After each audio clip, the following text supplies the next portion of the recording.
Welcome to the Kindness Project, the podcast designed to share stories of kindness and share how kindness can make positive change in our world, one small act at a time.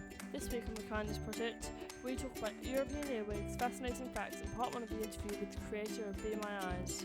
Hello, welcome to the Kindness Project. I'm joined by the man who finds it funny that the European Earwig has two penises. That is actually true. The European Earwig has two penises, and we'll talk about the European Earwig after I've done my introduction, which is, I can't find it. I'm joined by Charlotte Dames, the girl, distinctly amateur that was, distinctly amateur introduction, the girl who loves a cry as much as her dad.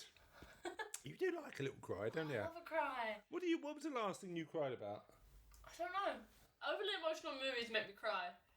Even mildly emotional movies make me cry. I am crying since I've turned 40. I cry at everything. I cry at films. I cry at books. I cry at music all the time. Yeah, me too. So I'm a big crier. Should we talk about earwigs? The European one, to be specific? The European Earwig. So I'm reading a really good book at the minute called the QI book. You've probably seen the TV show with, I think it's Stephen Fry, Sandy Toksvig does it now. And the book is just basically all these facts that you just didn't know. And there was a really interesting fact about the European Earwig. And the question was, how many penises has the European Earwig got? Apparently he's got two. And the incredible thing is, if one snaps off, he just uses the other one. Now, I'm not sure that would apply as well in the human world, but I found that fascinating. You know sharks have two penises too. Oh, God. How'd you know that? Have you been Googling what animals have got two penises? No. Have you been... No, it was this thing I saw, because, I can't remember. Oh, you can't remember where you saw it? I saw it. Are you imagining that sharks have got two penises? Sharks have two penises. Yeah, definitely. Listeners, please let us know if we're right about sharks having two penises. We might be right, we might be wrong, but Charlotte is convinced Sharks about. have two penises. But it doesn't work in the same way, does it? Don't think so. I'm not sure how it works. Oh, right, okay, fair enough. Sharks have two penises. Okay, fair enough. I think most human men would be satisfied with just keeping the one. I mean, there's no reason to really have a spare. I'm hoping it never snaps off. So if it as long as that occurs, as long as I never have any snappage, I'll be all right. He's hoping never to lose his penis. So can you tell everybody where they can get in touch with us? Yes. This is I'm very conflicted whether I like this segment or not because I can never remember and I always get funny looks. Twitter, @HollaKindness. Oh, H came back then. A couple of weeks ago, the H came back, and I was like, we've cracked it. We are now in a position. Miracle. Oh, praise the Lord! God. God congestion. God congestion. I am the holy congestion of God. Praise the Lord, God congestion.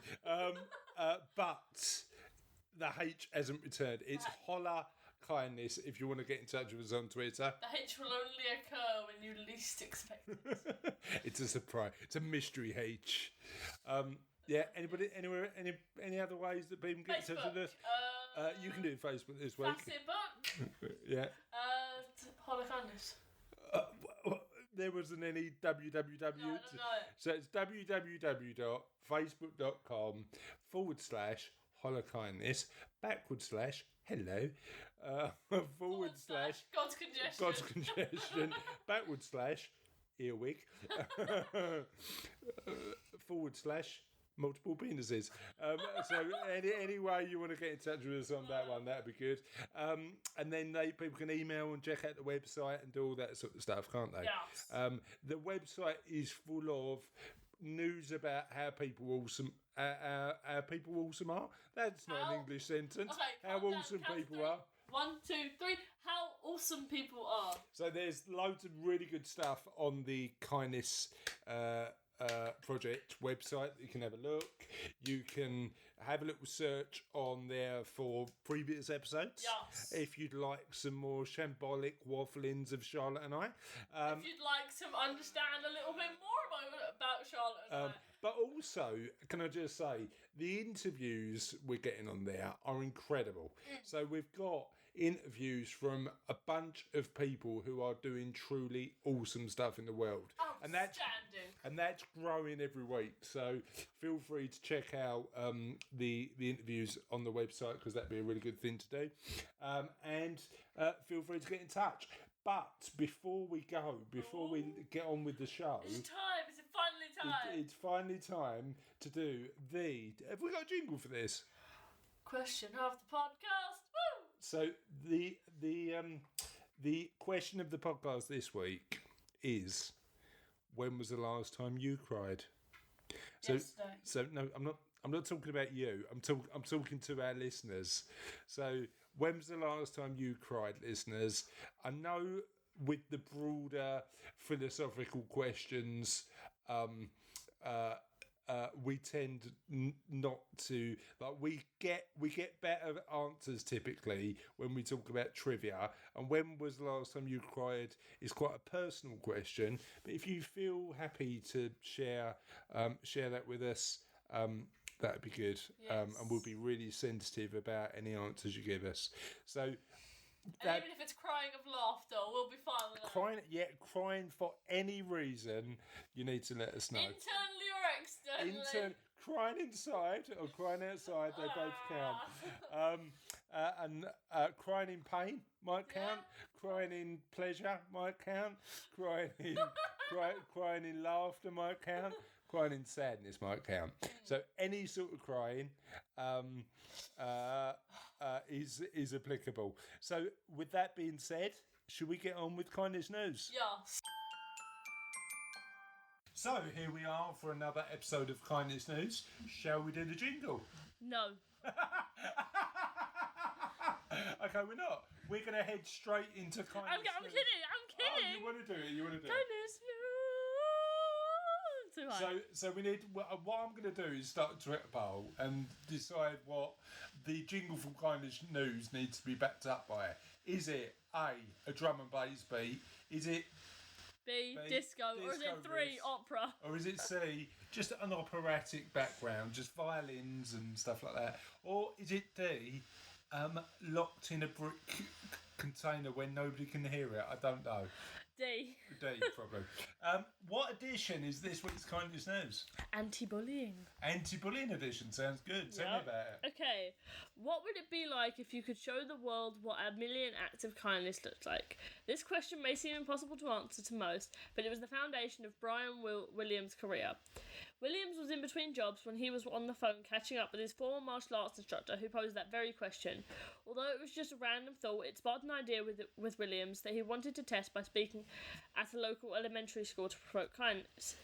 We had school teachers in our family, so I asked Mum and she said, "Why don't you come to my school, William said it started as, "Let's try it." We had no idea it would turn into an organisation or even a career. That wasn't even in my thought process, and then pretty soon other schools wanted it and it started to blossom. Once Williams began to hear back from schools that bullying incidences were decreasing after he spoke to students, he realised he had created something special. This led to the creation of his Think Kindness organisation in 2009. Okay. We never talk about the word bully, William says. I never talk about it at all. And so that's been one of the main parts of Think Kindness. We say we're an anti-bullying organisation that never mentions the word bully. We're going into a school, decrease bullying incidences by up to 20% without ever mentioning the word. Since 2009, Williams had spoken to more than 650,000 elementary school students, and on Wednesday afternoon, Public School 73 in the Bronx became one of the 173 schools that Think Kindness visited this school year. Yep. This time, Williams brought along some local friends. Aaron Hicks, David Robertson, CC Sabithia, Luis Severino, third base coach Phil Nevin, and general manager Brian Cashman attended Wednesday's assembly as part of the Yankees Hope Week. surprising the 4th and 5th graders in attendance. Cool. So he took the New York Yankees to Pretty much. to an anti-bullying thing, right? I mean, I've given this presentation so many times, I've gotten to the point that I don't really get nervous. But when you have coaches and players there, I'm not going to lie, I was nervous. When you saw the reaction to the students and the reaction of the players all having fun, and when we start seeing these written documents of random acts of kindness, it's going to be pretty exciting. Love it. While waiting for the event to begin, one could hear the kids and teachers whispering, "I hope Cece is here." When the starter took the stage, he received a warm ovation. "That was fun," Cece said. "I did my backpack giveaway here, so I think a lot of kids know I've been here before. I remember being in 4th and 5th grade, sitting where these kids sat, so it's cool to be able to get out into the community for whatever reason." Williams then took the stage and shared how his martial arts instructor formed him into a kindness ninja, a person who does nice. Oh, I love it. Kindness ninja. Yes, we are the silent. We need more kindness ninjas in the world. Well, we're hardly ninjas, are we? We're too loud for that. The person who does nice things for others without anyone. Huh? I'm loud and deadly instead of silent and deadly. Yes. You get an act of kindness, and you get an act of kindness. You sounded like Oprah Winfrey there. You get a car, and you get a car, and you get a car. Right, got it. I like the message where he said you have to be brave to be kind sometimes. I thought that was a great. Robertson said, "I thought that was a great message that I will try to take away with me and add into my life." He also said that he was nervous and trying to keep his composure and come up with great acts of kindness. He was warned, but still wasn't prepared. Williams then challenged the PS73 students to complete more acts of kindness than any other school he has visited. Each student received a journal to write down each act of he or she complete, and it will be sent back to Williams for the school to receive its final tally. See, I like the idea of competitive kindness. If you had all of the schools in a London borough of your choosing that had to compete to see how many acts of kindness they could complete together, I think that would just mean more acts of kindness, don't you? So, do you reckon competitive kindness could be a thing? Yeah, I mean, there's a lot of boys in my year group, there's a lot of girls in my year group, and they're highly competitive. I don't know if they'd be competitive at kindness, but they're highly competitive. But if they're competitive, just give them something that's competitive and adds value to the world. That'd be good, wouldn't it? Good. Yeah, it'd be good. I love that story, and it looks like the other interesting thing about that story is they never mention the word bully, and I think there's something to that, because as soon as you say you're a bully, you're stigmatising that individual. Yeah. And there might be reasons why they're behaving in that way, so it's interesting. Yeah. Thank you for kindness anti-bullying news, although we're not using the word bully anymore. No bully. Shall we get on with the show? Yes. So, Charlotte, this week we've got an interview. Yas. Who's it with? What does yas mean? I don't know what yas means. My mind keeps blanking and I'm just like, oh my god. So this week we interview Hans from Be My Eyes. Now, Hans is an awesome fella. He, along with a team of coders, invented an app that helps blind people be able to get help from fully sighted people in their homes, and we've talked at homes, offices, just to effectively fill gaps in their lives where they need somebody fully sighted to help them. I think we've talked about this one before on the apps one, the kindness app. So we had a kindness apps podcast where we talked about Be My Eyes, because I downloaded it, and we reached out to the guys at Be My Eyes, and they said they were going to come on and talk to us about it. So would you like to hear the interview with Hans? Yes, please. Cool. Hans, thank you so much for coming on and agreeing to speak to us on the Kindness Project. I really appreciate it. It's my pleasure. Thank you. And I found your app purely by accident, actually, and signed up for as a volunteer. So, as somebody who found it on the Google store, looked at it and thought, you know what a great idea. It's great that I get to speak to you about your inspiration behind it and the story behind it. Just let's open really broadly. Just tell us a little bit about you. My name is Hans Wiberg. I'm from Denmark, and I'm visually impaired. I have a tunnel vision. Okay. And I'm 54 years old. Okay. I have two daughters and a wife. Then I more or less by accident became app inventor. I had never dreamed that I could go into. So it was an accidental inventor, right? So that's just a little bit about me. Okay, cool. And how old are the girl? How old are your children?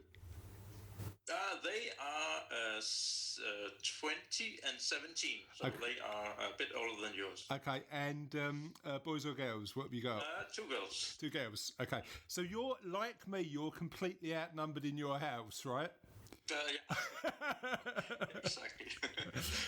and help me understand about your visual impairment. So were you impaired from birth, or was it a gradual thing that sort of? No, I was born with a quite normal vision, and I also had a driver license till I was 25, and I was set out to become a farmer and take over my parents' farm. Okay. But then in the age of 25, I discovered that I had this eye disease where your vision is getting smaller and smaller. Okay. So where normally sighted people have a 180-degree vision. I have now around 5-degree left. So it's a very small area. Yeah. But I can still read the text on my phone. Yeah. And I'm super happy about that. Yeah. Yeah. The little sight that I have is helping me a great deal, of course. Okay. And where did the idea for Be My Eyes come up with? You said you became an accidental inventor, which is a phrase I love, by the way. I was at some point I was working as a consultant for the Danish Blind Association. Okay. Visiting blind and low vision people in their home and telling them about new devices and how to cope with things and so on. Okay. Doing that job, I saw that there was a need for this, and I also saw that some of the people I visited, they were using their at that time iPhones to make Skype calls and FaceTime calls with friends and family when they needed to see something. Yeah, gotcha. And then one of them said, "But I always have to call someone." Yeah. And then that's pretty much where I came up with the idea that we need to make a group of volunteers that he can call. Yeah. And then but I had no clue how to do it because I'm not a technical person myself. Okay. So I went back home and then when I was listening to the radio, I heard about events at a university here in Denmark called Startup Weekend, where you can come basically from the street and then you get 1 minute in English to present an idea. Yep. And then it costed like I don't know 450 Danish crown. I don't know, that will be like 50 pounds or something like that. Okay. But there was free beer all weekend, so I think well, it can't be that bad. Do you know what? That sounds like quite a good deal, especially in London. I mean, £50 for free beer a weekend. You couldn't get that in a pub.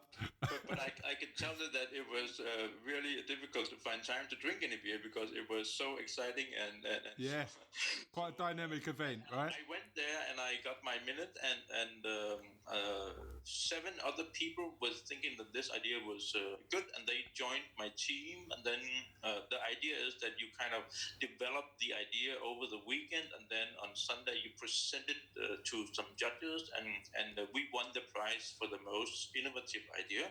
Awesome. So we were all fired up about that. So this is a team of coders, right? So people say, Unfortunately, there was no coders on the team because that's really what you need. Yeah. So we're not able to make kind of a prototype. Yeah. But we could kind of make a drawing of the idea and tell people what we needed to get to the steps we had laid out and so on. And what was the next steps? Was it funding? Was it getting some money behind you? Was it? In the beginning, we started out as a non-profit. So we started writing applications for foundations here in Denmark. And trying all kinds of things to raise the money needed. And it took a whole year to raise the money. Okay. And then we had $300,000, and that was basically day one in our business, because then we could start hiring people who knew what they were talking about, coding wise and so on. And then start making prototypes and testing and so on. And then we spent almost a year doing that. Okay. And then we were at November 2014, where we could launch the app in the Danish App Store. We didn't tell anyone about it, because it was just a matter of scaling up the test. So I told all my blind friends to sign up and try to use it and give us some top luck, and they did. And we had some extra things that we needed to straighten out. And then in the 15th of January 2015, we could launch internationally. Okay.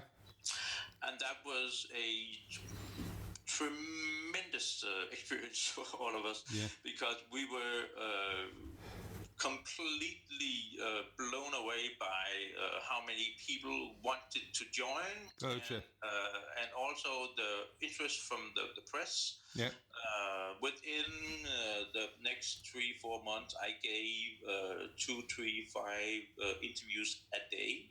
Right. Okay. So it was really amazing, and it was in the beginning. It was mainly tech sites, the Daily Dot and TechCrunch and all kinds of tech sites that you dream about being mentioned in as a young startup. Of course, and then, later on, it was BBC and newspapers and radio stations, and now it is a lot of podcasts and so on. So no. So from the start, would you have ever dreamed it's taken off the way it's taken off when you walked into that room and paid your £50? I mean, it sounds like an ideal startup story, doesn't it? We all of us had this feeling that this is a good idea, and we could engage people in it. But we also were thinking that it might be hard. Actually, in the beginning, we built in a gamification element interesting. For the volunteers, because we were thinking it might not be that easy to get volunteers, but then it turned out to be super easy to get volunteers. And just out of interest, you mentioned that you gave it away to you did a sort of beta test with your friends first. What was the most harsh piece of criticism they gave you, and what did you fix? Well, in the beginning, we had all kinds of ideas about what the app should be able to do. Okay. But we realized that we needed to make it really simple. Also because iPhones among blind people in 2013 were not that common. Okay. And a lot of people were new to this way of using their phone and so on. So we decided to, with this feedback, to make it as simple as possible. Okay. And we ended. We're really proud of that. We ended up with only one button. Of course, there's one more where you can go into settings, but basically there's only one button. So it's intuitive and simple, right? Pardon? It's intuitive and simple. That was the that was the idea behind it. And also because a lot of those people who are blind are not the youngest ones, so and wanted to make sure that we could kind of reach out to everybody. Yeah, sure. Yeah, you didn't want it to be just for tech savvy individuals. You wanted it to support everybody. And what do most people use Be My Eyes for? Well, the most common use is inside the house, Okay. and it is very much in the kitchen. Okay. Finding out what is in this can or how many minutes this thing needs to be in the microwave. Yeah. Or have I set my oven to when I want it to be on, and also turning on the washing machine. Most people know the usual program that they are using, but sometimes they have some other kind of clothes they want to, if they have a sweater or something, they want to make absolutely sure it's on the right program and the temperature is what it needs. Yeah, gotcha.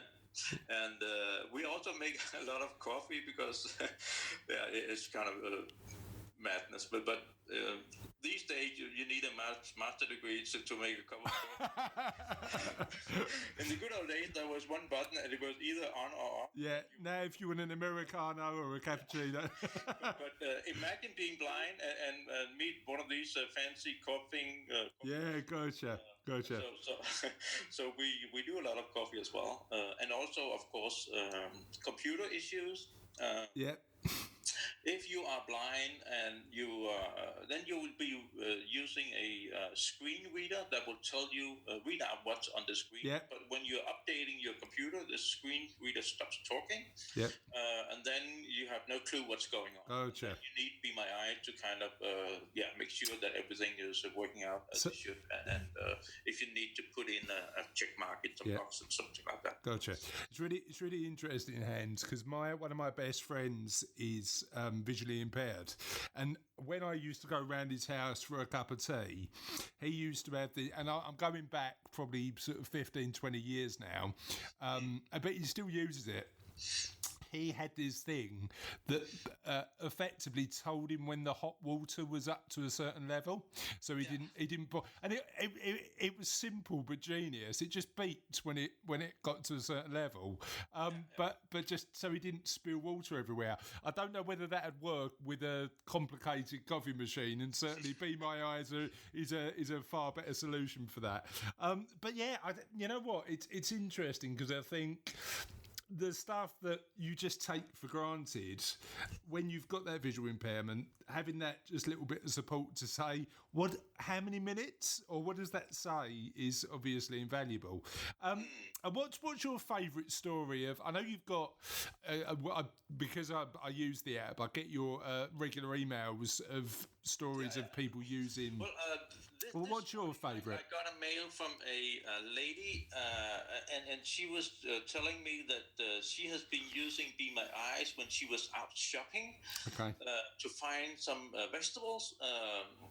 And the reason why she was so extremely happy about Be My Eyes was that normally she would have to go to find some staff and have them go over, and she felt that this was really uncomfortable for her to do that because they were not really having the time and so on, and she was being helped by someone from a European country, I don't remember which, and she was completely blown away by this guy who thought it was really fun and lovely to help her, and he had all the time she needed, and so it makes really a big difference.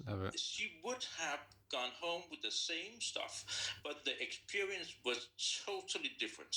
And even she didn't do it on her own. You really felt that she did it on her own. Yeah. Because and this is what I really like when I hear that people are doing what they are doing, but the feeling is completely different. Gotcha. And that's and also the volunteers are getting sometimes I'm in real doubt who am I helping the most, because the volunteers are so excited about being able to tell someone that your oven is at 200 degrees or whatever it is. It's a small thing, but it makes everybody stay, so to speak. But I tell you, I mean, the interesting thing for us, Hans, doing the Kindness Project is what we've found is often the giver of kindness is the greatest beneficiary because the way it makes them feel. So, interestingly, we've been having conversations with a bunch of different people about how kindness is sort of quite a selfish thing to do because of the way it makes you feel. Well, it is, but as long as everybody wins. Yeah. Perfectly fine. Yeah, no, absolutely. If everybody wins, that's the idea, isn't it? And I think that sort of collaborative attitude and collaborative nature is the way you do it. Help me understand, because I've been a volunteer for a while, but I haven't had a call yet, which is understandable because you've just got so many volunteers on there. But what happens in terms of language barriers? How do you manage it on the app in terms of making sure that the individuals connected speak the same language? It's there's a number of things about that, but the basic is when you sign up, you can choose your primary language. Yeah.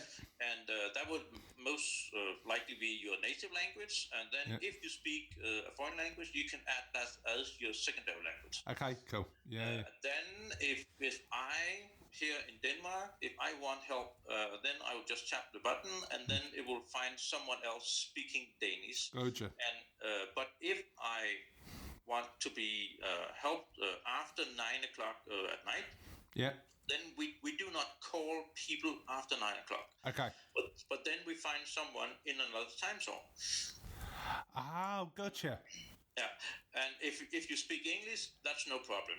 If you speak Danish or another very small language, it might be an issue to find someone in another time zone because most Danes have a tendency of living in Denmark. But then if you can speak another language, then we will try to find someone connect you. Speaking that language, living in a time zone where it is not after 9 o'clock. So. And where's the most unexpected place Be My Eyes has been used in the world? Well, US is our biggest place. Okay. But also UK and Brazil. Funny enough, we have had a tremendous press coverage in Brazil. Okay. So we have quite a number of users in Brazil and also in Spain and. Okay, cool. So all over. And do you think it's caught on because of the social element, the element of kindness involved in the development of the app, as opposed to just an entirely commercial enterprise? Could you repeat the question? Yeah, of course. So do you think Be My Eyes has caught on because generally people are more attracted to projects that do good as opposed to just make money? Or do you think there's an element of that? I don't really. I think what people get attracted with Be My Eyes is that it is so easy gotcha. To do it. Simplicity. And of course, and the thing that and I like to call it micro volunteering because it's most calls are 2 minutes, gotcha. around 2 minutes long, and you're not supposed, you don't have to be at a specific time every Wednesday night. Yeah, gotcha. So if you have the time and you get a call, you can take it, and if you are in a meeting, you can just ignore it, and then someone else will pick it up. So it's super easy to be a volunteer, and you are meeting people. Face to face, so to speak, and it's really a super easy and nice thing to do, and so I don't think people are thinking that much about the social element into it. I don't think so. Okay, what's the funniest use of Be My Eyes you've heard about? Well, I got also an email from a lady who was singing in a choir. Okay.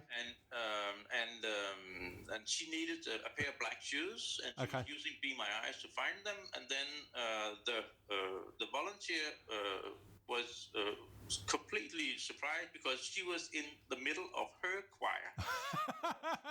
And they forgot all about the black shoes, and they started talking about what are you singing and where are you and so Gotcha. on. And then finally they found the black shoes, and then they ended up with the one choir singing for the other person. Yeah, okay. So that was really. I love it. So the volunteer went along and heard the lady sing. Yeah. Yeah. Love it. That's a great little story. So Hans is a good fella, isn't he? Yeah. He's a good bloke. And we've got more from Hans next week because the interview was so good but so long. Like all our interviews. Well, the thing is, we get involved. We're very enthusiastic people. Yeah. We even though you say enthusiastic like that. But yeah, so we've split the interview into two, and you can find out more about Hans and Be My Eyes next week. It's the end. Just the end. I'm very upset. It's the end again. But the end is never the end because we've got Last week, this week. Question of the podcast. And last week's question of the podcast was a good one. A good one. It was. What's the worst movie ever? Now we all know what the worst movie ever was. Anything that has Nicolas Cage. It's got Nicolas Cage in. We know that. There's no question of that. However, we did get a lot of responses on this, and Dom Thomas started off, and I know Dom Thomas. Not friend of the show yet, but I really like him. Dom Thomas is a huge movie fan, right? He said Elf. It's utterly infantile. Cheesy movie. Do you like Elf? I'm not too keen on Elf, but Mum likes Elf. I like bits and pieces, and then there's bits and pieces I go, oh my god, this is too cheesy to live through. Okay. Like, they made a musical of it, and even the songs are too cheesy to live through. Okay. Darren Cook said, so we'll go through these and you can just give us your comment on what film. So Darren Cook said, I switched Avatar off after an hour. The movie? Yeah. Yeah. No, the musical. There's no musical. The TV show, honestly, is so good. Especially Avatar? There's a TV show of Avatar. Wait, which Avatar are we talking about? The Last Airbender, or are we talking about like the blue people thing? I don't know, because The Last Airbender was an awful film, wasn't it? Yes, it was. The TV show for that is really good, especially the second set of seasons, which is the Legend of Korra. I've got a feeling Darren is talking about Avatar, about the little blue people or the big blue people. The little blue people, that's Smurfs. The Smurfs.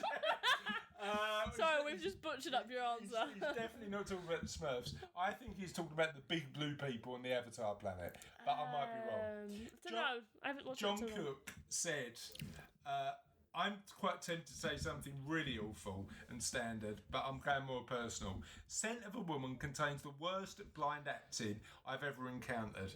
Al Pacino won an Oscar for the performance. It's so laughable that it ranks below the episode of Biker Grove where PJ got blinded by a paint gun. Now, you haven't seen Scent of a Woman or Remember Biker Grove. No. PJ and Duncan were Ant and Dec back in the day when they were in a kids' TV show. And PJ got blinded with a paint gun. What the hell? Yeah. So, Al Pacino's one of the greatest actors of all time, in my opinion. Even when he's doing shouty Al Pacino. And I like Al Pacino in shouty stuff. So I like him in Heat, and I like him in Any Given Sunday. I love it.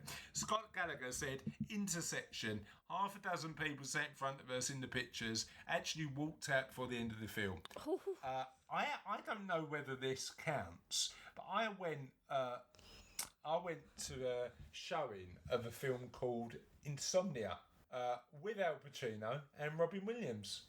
Fell asleep. God.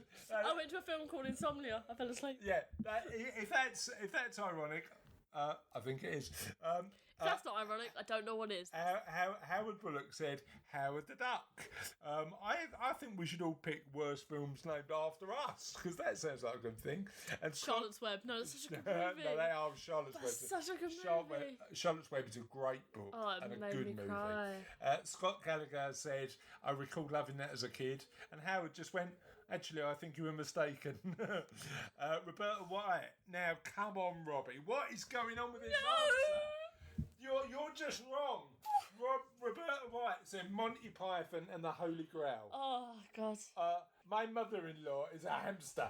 And Your mother is a hamster and your father smelling with elderberries. if Robbie White, friend of the show and mother-in-law of me and gran of you, were here, I'd bite a bloody legs off. Right. Oi, come back here. I don't bite your knees. Jeremy Squibb said chocolate. Watched it one New Year's Eve. I'm sure there's some brilliance in it, but for me it felt like the most painful 121 minutes of screen time ever. When you remember specifically how long a film is, you really don't enjoy it, do you? Victor Sack said Prince of the City. Unnecessary swearing and remains the only film I've walked out of the cinema for. Never heard of it, have you? Prince of the City. Karina Murray said Sharknado needs no explanation. You've seen all those films. Now, the weird thing is, Sharknado and its numerous sequels are truly awful films. But and yet you've seen them all. For me, they are in a category of so bad, they're good. They're laughable. Mark O'Halloran, friend of the show, said Karina May's definitely a friend of the show. Mark said The Sweeney. It's a load of B star. Well, I know I don't know what the movie is, but I know what the B star is. The Sweeney's like a cop. You have seen it. Ray Winston and Plan B's in it. No? Who's Ray Winston? Ray Winston. Don't tell Mummy you said who's Ray Winston. I'm going to tell her that. You don't know who Ray Winston is. I don't know actors other than Benedict Cumberbatch and Martin Freeman. And maybe, John Barrowman. Ollie Smith said, was reminded today of how little I liked La La Land. So I saw La La Land a couple of weeks ago. I never finished watching it. And I quite liked it, but I don't think it was as good as all that. Matt Warren said Boxing Helena, which I've never seen. No, me neither. And Simon Weeks came up with one really controversial. He said the acting in Point Break is spectacularly abysmal. Now, I think he means it's so bad it's good. Nah, the acting in Point Break isn't good. But the film actually redeems itself with some really good cut scenes. Simon Ben Nathan said Match Point, Woody Allen's filmmaking point of no return. And John Romero said, I thought Schindler's List was a bit downbeat. I don't think it was meant to be a comedy, to be honest, John. I don't think it was meant to be upbeat. That's like me watching 24 and going, I don't see the humour. Yeah, no, exactly. But you know what? Really interestingly, I've been to Schindler's Factory in Poland, and it is quite incredible the work that he did to save people's lives and putting himself at real danger to do so. It was great, but obviously not a film you want to watch when you want to cheer yourself up. So that is it for this week. That was all our comments and answers. Thank you again for listening to the podcast, and we will see you next week. Okay, bye.